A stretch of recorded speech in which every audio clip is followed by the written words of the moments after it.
You may not know this, but you, someone you care about, or countless others across the country are part of the Precarity.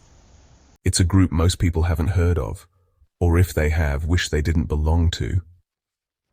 The Precarity isn't a club or a movement, it's a reality.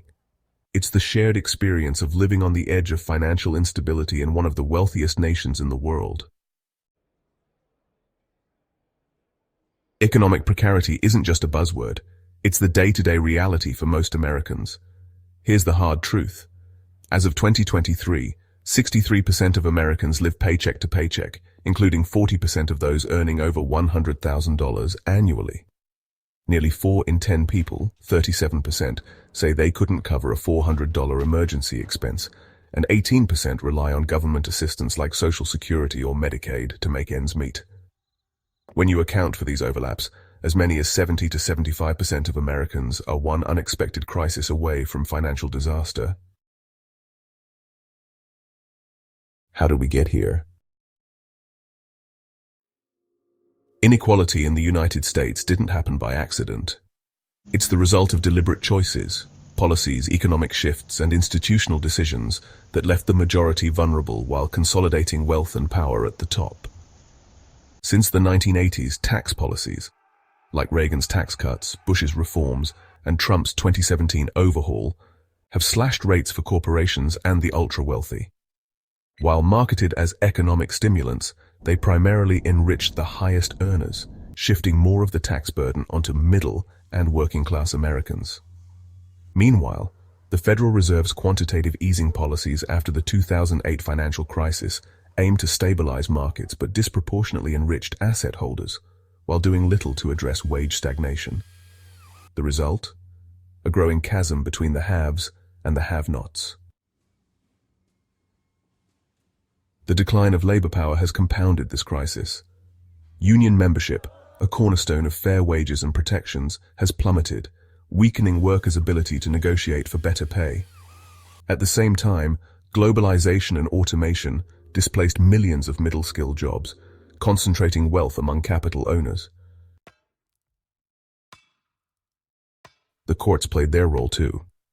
Landmark rulings like Citizens United VFEC in 2010 unleashed unlimited corporate spending in politics, amplifying the influence of the wealthy while muting the voices of everyday Americans. Scholars now argue that the United States has transitioned into an oligarchy, where policies overwhelmingly reflect the preferences of the wealthy few rather than the needs of the many.